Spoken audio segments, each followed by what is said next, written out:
Several years ago, I faced the toughest battle of my life when I was diagnosed with advanced Hodgkin's lymphoma. This news was completely unexpected, as I had always lived a healthy lifestyle, complete with regular exercise, a balanced diet, and annual checkups. The oncologist explained that the causes of this type of cancer were not fully understood, and although the prognosis included a slim chance of survival, aggressive chemotherapy could potentially save my life. Determined to fight, I gathered my wife of 18 years, Megan, and our teenage daughter, Kelly, to share the daunting news. Their initial reaction was one of devastation, but I tried to instill hope, promising to do everything in my power to overcome the illness. Despite this, I was deeply concerned about the impact the diagnosis and subsequent treatment would have on our family dynamics. The doctor had cautioned that the side effects of chemotherapy could strain even the strongest relationships, and he noted that many marriages struggle under such stress. That evening, I shared these fears with Megan, who reassured me of her unwavering support through my illness. We were in a stable financial position thanks to my comprehensive insurance, significant savings, and a trust fund left by my late grandfather. Our home was fully paid off, and I had even secured funds for Kelly's college education, should anything happen to me. Chemotherapy began a week later and proved to be extremely grueling. Each session left me so exhausted and debilitated that it felt as though I had been struck by a freight train. I found myself unable to manage even the simplest tasks, such as feeding myself or taking a shower. Megan and Kelly became my pillars during this time, taking over household duties, driving me to medical appointments, and ensuring I had the necessary medications. They truly stepped up in a time of dire need. For 3 challenging months, I tried to keep my burdens to myself and help out around the house whenever I felt strong enough. However, I started noticing a change in my wife and daughter's behavior. Their willingness to assist me gradually diminished, and even simple requests like getting a glass of water or some fresh air seemed to irritate them. My daughter began to ignore my requests entirely. The tension peaked one morning when I was running late for an early chemotherapy session. My wife was still upstairs, and when I called to her, she suggested tiredly that I take an Uber because she needed a rest. Shocked by her response, I managed to arrange for both the ride and hospital support on my own. Thankfully, the Uber driver was exceptionally kind and even offered to bring me back home after the session. It was a relief, yet disheartening to depend so heavily on a stranger's kindness. Later that day, after some rest, I gathered the courage to address the growing distance between us. The air was chilly as I confronted my wife and daughter about their recent behavior. I asked them outright if they felt burdened by me. My wife sighed deeply and confessed that they were both feeling overwhelmed. My daughter timidly admitted that my needs during the illness were more than she had anticipated. Realizing we needed a solution, I proposed hiring a nurse for a few days each week to help with daily tasks and accompany me to my chemotherapy appointments. To prepare for days when I might be particularly weak, I'd also ordered a wheelchair. They both agreed to this plan. I contacted the hospital for recommendations, and they sent a nurse who was both kind and firm. She managed my appointments, ensured I took my medication, and even prepared healthy meals.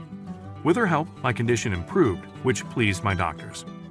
Despite these adjustments aimed at reducing their load, my wife and daughter still seemed unhappy. My wife felt increasingly sidelined by the nurse's presence. I suggested that if she felt ready to resume the responsibilities of caring for me, including taking me to my appointments, managing my medication, and ensuring I ate properly, we could consider letting the nurse go. This was the only reason I had suggested hiring help to ease the strain on us all. I brought in a nurse because my condition had become overwhelming for my wife to manage alone, and she reluctantly accepted this temporary solution. She suggested we look for a male nurse, but I explained that the hospital's list only included the nurse we had, who was specifically chosen for her expertise with cancer patients and her familiarity with my needs. This nurse was thorough, considerate, and showed great respect towards my family. I made it clear that the only condition under which we would consider replacing the nurse was if my wife and daughter were prepared to take over her duties. My wife was unhappy with this idea and suggested that I should be more self-reliant instead of letting my illness impact everyone else. I tried to explain that there were days when my condition left me too weak to even get out of bed, let alone handle daily tasks on my own.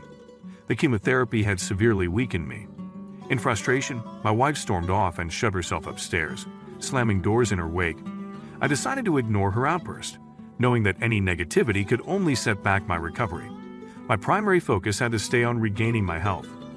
Later that evening, my mother-in-law, who lived 3 states away, called to express her concern about having another woman in her daughter's house, despite the fact that the house was legally mine since I had purchased it before our marriage. I took a diplomatic approach in explaining the situation. I told her that the level of care I needed was more than my wife could handle on her own, and the nurse was here to lessen the strain on everyone. I reassured her that the nurse's stay was only meant to last through the remaining month of my chemotherapy, assuming no complications arose. While she seemed skeptical, she eventually ended the call, which was a relief to me. For about a week after that conversation, life went on fairly normally. My treatment proceeded without incident, and it seemed like we might be able to maintain a semblance of normality until one eventful day after I returned from a chemotherapy session. When I returned from my latest chemotherapy session, a moving truck parked in front of my house was the first thing I saw. My wife and daughter had packed all their belongings and were preparing to move to my mother-in-law's house. I was deeply hurt and upset, but the sheer exhaustion from the treatment kept me from fully expressing my emotions. The timing of their departure, right after a chemo session when I was most vulnerable, seemed particularly harsh. Seeking some understanding, I turned to my daughter. I asked her if she really wanted to leave, considering she was old enough to decide for herself. Her response was heartbreaking. She told me that she found it too difficult to be around me during my illness and preferred to live with her mother. Watching them drive away, I felt a profound sense of abandonment, which was one of my biggest fears when I started chemotherapy. In the midst of this emotional upheaval, my brother offered his support. He had noticed the nurse spending extra time with me that day and asked if I had any family nearby who could help. Although he lived 5 hours away and had his own family responsibilities, he didn't hesitate to take some time off work to stay with me. Upon his arrival, he was visibly upset about my wife's actions, calling her selfish and ungrateful. He reminded me that throughout our marriage, I had ensured she never had to work and always had everything she needed. His leave was only for a week, but he proposed another solution. His sister-in-law, Hannah, was in the middle of a difficult divorce and needed a safe place to stay. Hannah was studying radiology on a scholarship at a nearby university, and my house was conveniently closer to her campus than her current residence. We agreed that Hannah could stay with me. It would give her a place to escape the stress of her divorce, and I would have someone around in case of emergencies. I assured my brother that Hannah wouldn't have to worry about rent. Her company was more than enough compensation. She could pick any of the remaining rooms. I wasn't particular, as my wife and daughter had taken most of our belongings. Hannah moved in on the day my brother had to return home. He helped her settle in, and she was incredibly grateful for the opportunity to stay. She promised to be considerate, keep the place tidy, and help out wherever needed. Hannah was genuinely kind-hearted, and having her around brought a new sense of calm and companionship to the house during a challenging time in my life. I reassured Hannah that she wouldn't need to take on too much responsibility, since I had arranged for my nurse to come in every day of the week, an increase from the previous schedule of 4 days. After my brother left, I did my best to help Hannah settle into her new surroundings. Over the next few weeks, life found a sort of equilibrium. I missed my wife and daughter deeply, but it seemed I was alone in that sentiment, as they hadn't reached out to me at all. Hannah was incredibly helpful during this period. She took on the grocery shopping, handled most of the cleaning, and even helped prepare meals. She never complained, and her presence was both a comfort and a support. About a month and a half after my family left, I received incredible news. I was cancer-free. I celebrated by ringing the bell at the hospital, a significant milestone. My nurse, curious about my next steps, asked what I planned to do now that I was free from cancer. The answer was clear to me. I decided to file for divorce, seeking to free myself from a marriage that had lacked support during my most challenging times. With the divorce proceedings underway, my attention turned to recovery. It was a journey in itself.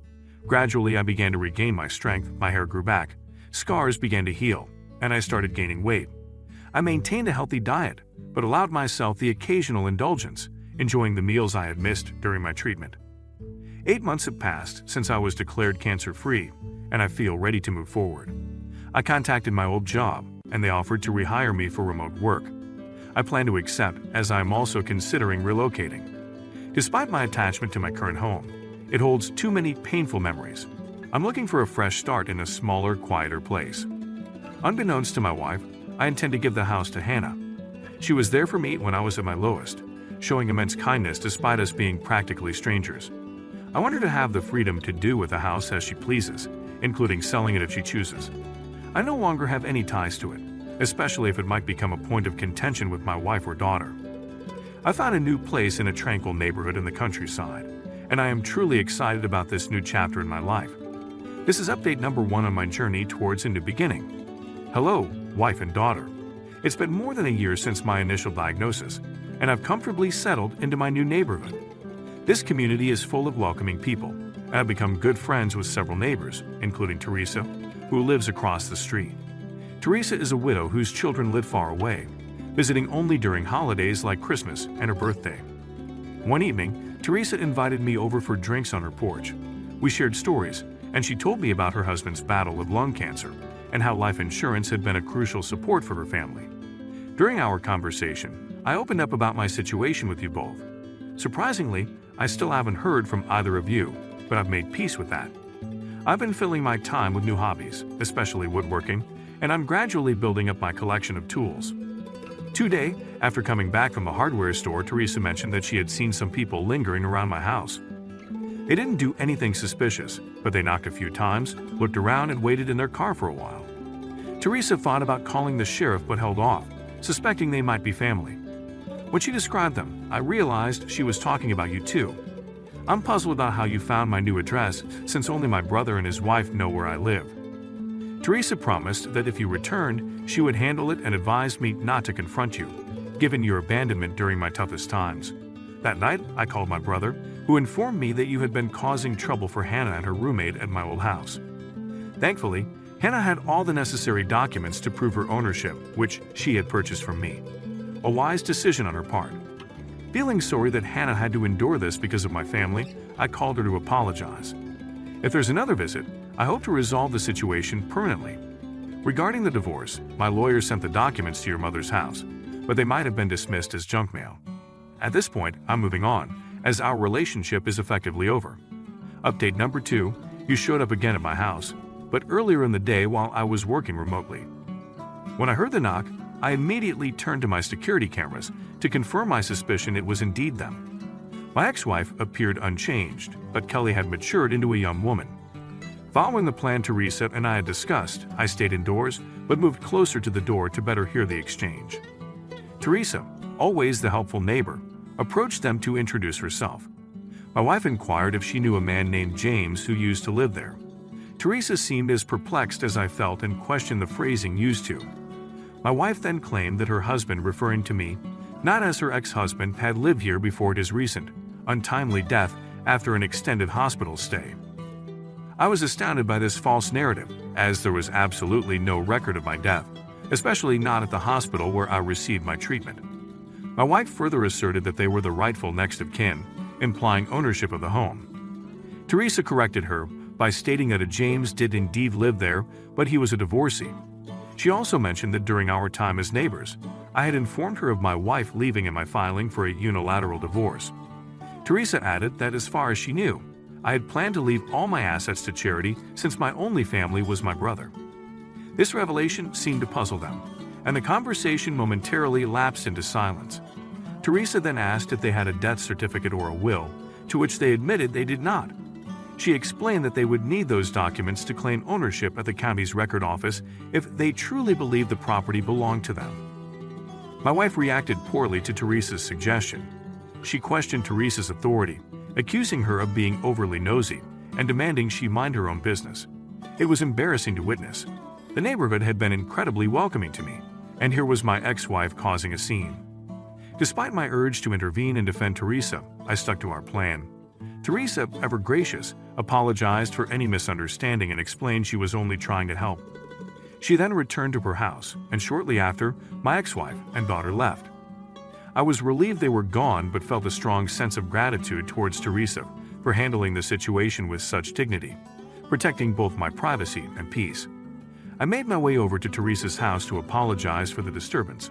She dismissed it with a wave of her hand, commenting that while she found my wife's behavior distasteful, the outburst was somewhat amusing to her. I wished I could see the humor in it too, but knowing my wife's temper, I was concerned about what could happen if she returned. And indeed, she did come back the very next day. I was in my home office, deeply focused with my noise-canceling headphones on, when a loud crash jolted me out of my concentration. I hurried to the living room to discover my front window shattered. Outside, there was chaos, with neighbors trying to calm the situation. It turned out to be my ex-wife. She was the source of the commotion, having smashed the window herself.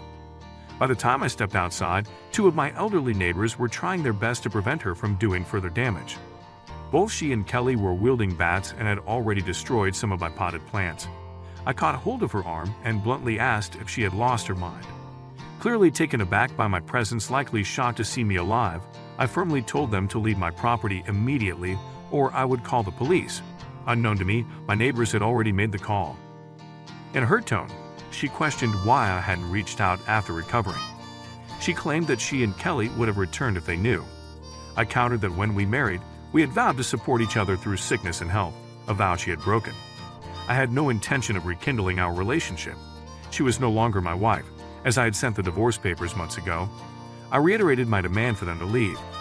Then, she brought up our daughter, mentioning her upcoming college expenses and her inability to afford the tuition on her own. My response was cold but honest. I reminded her that Kelly had chosen to leave me too. I was prepared to relinquish all my parental rights. They should have considered the consequences of their actions before abandoning me. I wanted nothing to do with either of them. Her sadness quickly turned to anger as she called me selfish and heartless. This confrontation, though harsh, reaffirmed my decision to disconnect from a relationship that had left me isolated when I needed support the most. I couldn't help but find the irony in the situation slightly amusing. My ex-wife, of all people, was calling me selfish. In a moment of anger, I retorted, calling her an entitled jerk and firmly stating that she would not receive another dime from me. Just as I said this, she swung a bat at me, but the timing couldn't have been worse for her, as the police arrived just in that moment. The officers immediately intervened, arresting both her and my daughter. They inquired if I wanted to press charges, and without hesitation I agreed. As my ex and daughter were being led to the police car, they began crying loudly, but their tears did not move me. I had recorded the entire incident, including my wife smashing the window, and had already handed the footage over to the police. After finishing up my work for the day, I ordered a replacement for the broken window and started cleaning up the shattered glass. For the time being, I secured the window with a tarp to keep the elements out. Teresa kindly lent me some buckets to house my plants until I could get into pots. Curious about what drove my ex-wife to such extremes, I did some investigating. It turned out that her mother had passed away 4 months earlier, and they discovered that the house they were staying in belonged to her husband's cousin, not to them. The cousin had decided to evict them because he planned to sell the property. With nowhere to go following the sale of most of their belongings, my ex-wife and daughter had been living in a motel. Their desperation led them back to our old house, where seeing Hannah led them to wrongly assume I had died. They began snooping around for any possible records of my assets or purchases, which eventually led them to me. Now they faced charges for vandalism, attempted break-in, and attempted assault. Since Kelly is a minor, she is sentenced to community service, but my ex-wife faces jail time for her premeditated actions. I am also considering obtaining a restraining order to ensure my safety and peace of mind. At least for now, I can rest easy knowing I won't have to deal with any further distractions.